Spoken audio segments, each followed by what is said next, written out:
Olá, no vídeo de hoje falaremos sobre o processo de industrialização do estado de São Paulo. Utilizaremos como nossa base a dissertação de mestrado de William Braga Villanova. Para iniciar essa discussão, partiremos da teorização do processo histórico da industrialização brasileira, presente no capítulo 1.1.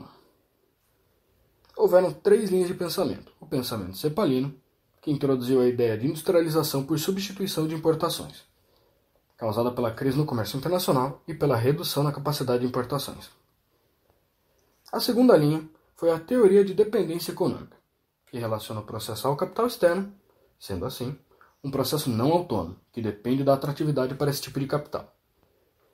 Por fim, a teoria dos ciclos de acumulação capitalista, o qual a dinâmica do capitalismo interfere em países periféricos, que, segundo a divisão do trabalho, devem exportar produtos primários.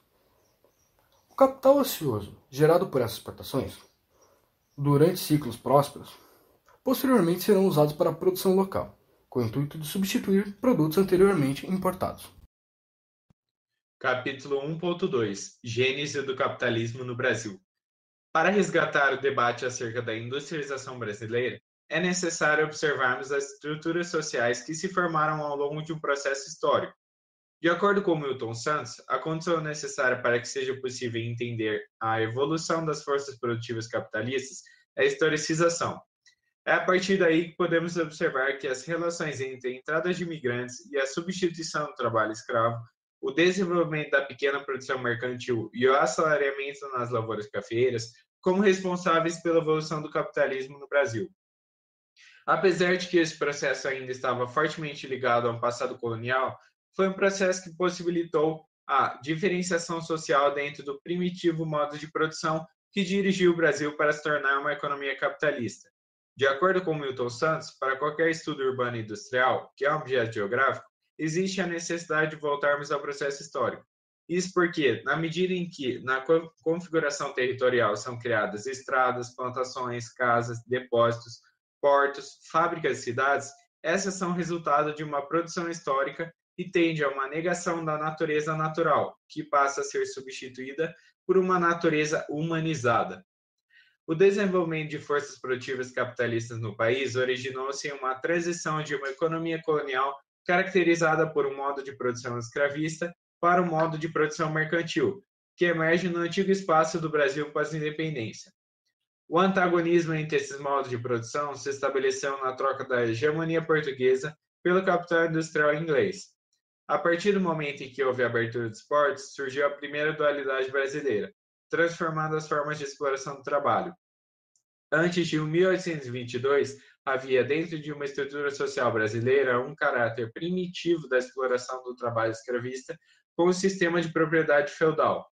A partir daí, foi possível observar que, mesmo com o rompimento com o capital mercantil português, a estrutura social e o regime de propriedades permaneceu o mesmo. No contexto da evolução econômica brasileira, a atividade cafeeira era mais importante no século XIX e início do século XX. A expansão dessa atividade econômica se deu pelo aumento da produção associada a três fatores que permitiram a formação de um mercado consumidor. Estes três fatores associados ao aumento da produção foram a entrada de europeus imigrantes na lavoura em substituição do trabalho escravo, uma superação do modo de produção escravista e um aumento do trabalho assalariado. Consequentemente, a formação de um mercado consumidor gera um maior dinamismo nas atividades comerciais. Neste processo, os pequenos produtores puderam guardar uma parte do produto excedente para si, acumulando capital e permitindo uma diferenciação de classes. Os imigrantes europeus inseridos nos latifúndios antigamente escravistas, cafeeiros, permitiram um processo embrionário de acumulação. Este processo embrionário provocou o surgimento de produtores independentes que aplicaram capital acumulado em pequenas indústrias que surgiram nas cidades. É importante retratar que o dinamismo no comércio não significou um declínio ou dissolução das relações feudais no Brasil. Senhores de escravos se transformaram em senhores feudais, estabelecendo o monopólio da terra. A expansão no mercado consumidor, proporcionada por um aumento da população brasileira pelo assalariamento, em um contexto de economia cafeeira, foi um fator que desencadeou em uma industrialização em bens de consumo de primeira necessidade, ou seja, no setor de alimentos, calçados e têxtil. Consequentemente, com a indústria tornando-se mais relevante para o Brasil, houve a Revolução de 1930, que deu um novo rumo para a indústria brasileira. Até o 1930, o Estado defendia interesses das oligarquias agrárias contrárias à industrialização, mas a partir de 1930, a classe burguesa, anteriormente subalterna, passou a ganhar força frente à classe dos latifundiários. Capítulo 1.3 A Revolução Democrática Burguesa no Brasil.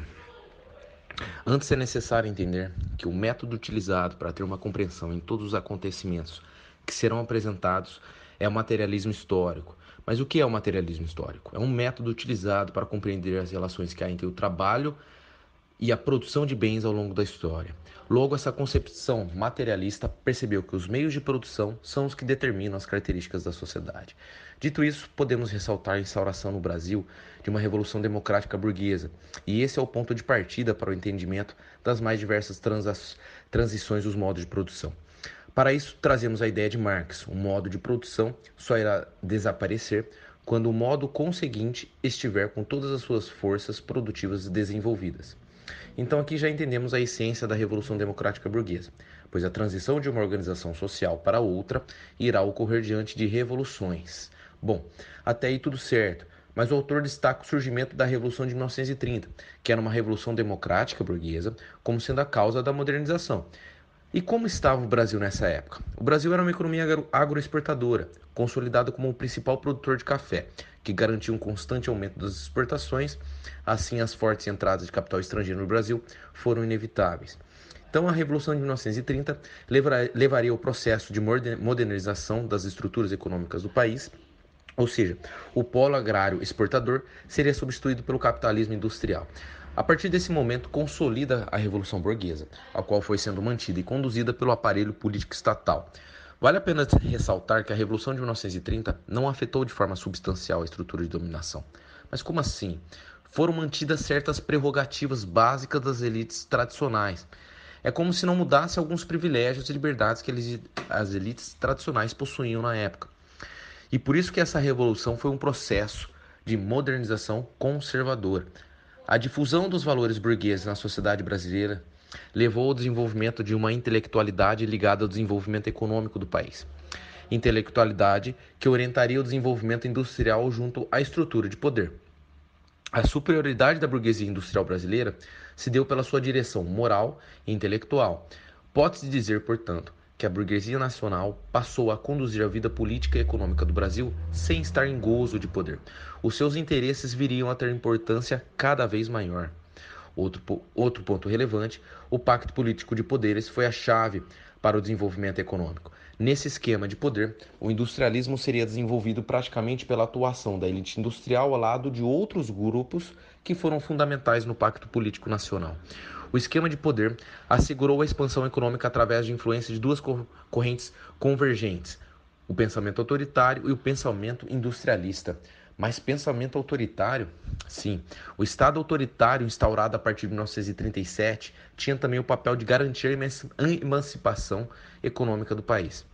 Os autores destacam que esse seria o único tipo de Estado capaz de responder à nova realidade econômica e social, dada a complexidade crescente acarretada pelo desenvolvimento industrial e pela diferenciação estrutural daí decorrente. Na prática, essa intervenção estatal refere-se basicamente às funções de regulamentação, supervisão e coordenação das diferentes esferas da vida social. Avançando mais um pouco, temos a industrialização se firmando no país e a mudança na antiga estrutura social. Os empresários industriais, embora com uma ascensão difícil, vão ganhando cada vez mais prestígio. Além disso, o novo setor vai se formando com os operários e os trabalhadores urbanos, dando origem a uma classe baixa.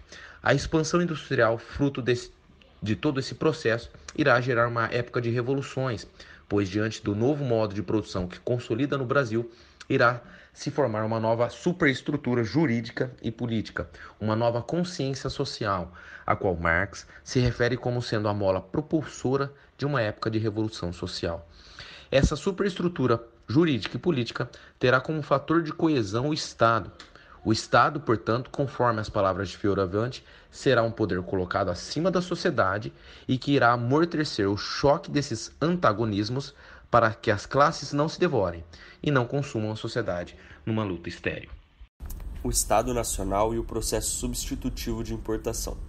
O processo de industrialização que começou no Brasil a partir da década de 1930 é denominado industrialização por substituição de importação, e o Estado é condutor desse processo, atuando em setores estratégicos da economia.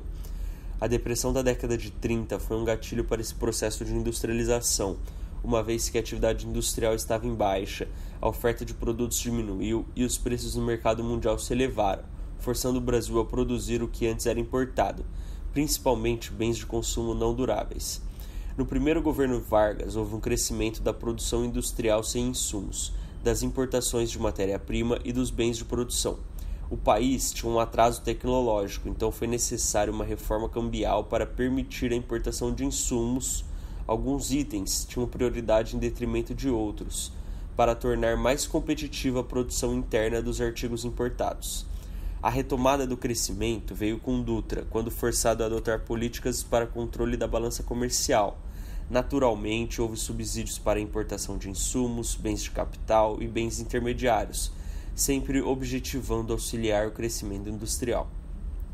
Quando Vargas retorna ao governo em 1950, ele observa uma nova tentativa de implantar a indústria de base no país, com a Companhia Siderúrgica Nacional, a Petrobras e a Companhia Vale do Rio Doce.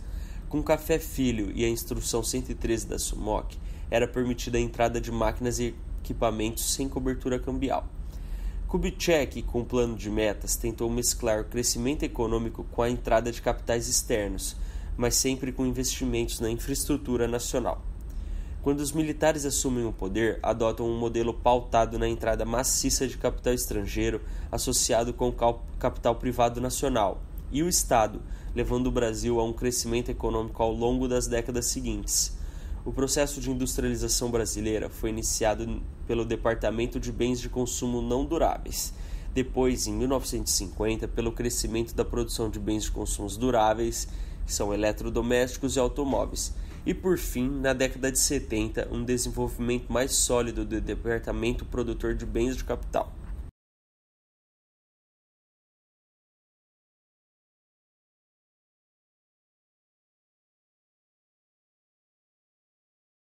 Após essa exposição da dissertação de mestrado de William Braga Villanova, vocês provavelmente podem estar se perguntando qual a relação dela com as teorias de desenvolvimento regional.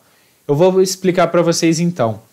Primeiramente, é importante dizer que o estudo da industrialização do estado de São Paulo é de extrema relevância devido ao fato de que se trata do estado mais rico do país. A disparidade entre o processo de industrialização do estado de São Paulo e de outros estados do país pode sugerir uma relação com a teoria de desenvolvimento regional de Gunnar Myrdal.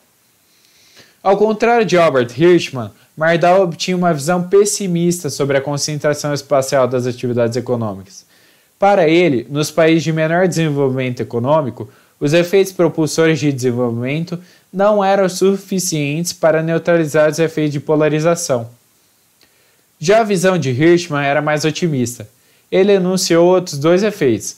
O primeiro, em que o aumento das compras e dos investimentos do norte e do sul estabelecia no país uma relação de economias complementares, e o segundo, em que ocorria um aumento da competitividade do norte e uma melhoria no seu poder de barganha, além da migração seletiva.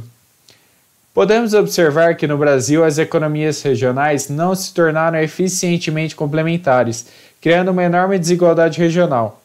Além disso, não aconteceu de fato uma migração seletiva. O que ocorreu foi a formação de uma enorme densidade populacional no estado. De acordo com Milton Santos, para que possamos entender a industrialização do estado de São Paulo, é importante que façamos uma historicização desse processo. Com a substituição do trabalho escravo pelo assalariamento de imigrantes nas lavouras cafeeiras, estes imigrantes foram se tornando produtores independentes, elevando o número de indústrias no estado de São Paulo e no estado do Rio de Janeiro. Porém, o processo de industrialização só foi ocorrer de fato a partir da Revolução de 1930, com uma industrialização pelo Departamento de Bens de Consumo Não Duráveis. A dissertação de mestrado de Nova menciona que a partir de 1950 ocorreu uma industrialização mais focada no crescimento da produção de bens de consumo duráveis, como eletrodomésticos e automóveis. Essa aplicação se deu pelo plano de metas, fundamentado pela base teórica de François Perrault e Jacques Baudeville, que foi importante para a melhoria da infraestrutura no país. Já na década de 70, com o segundo PND, houve um desenvolvimento mais sólido do Departamento Produtor de Bens de Capital.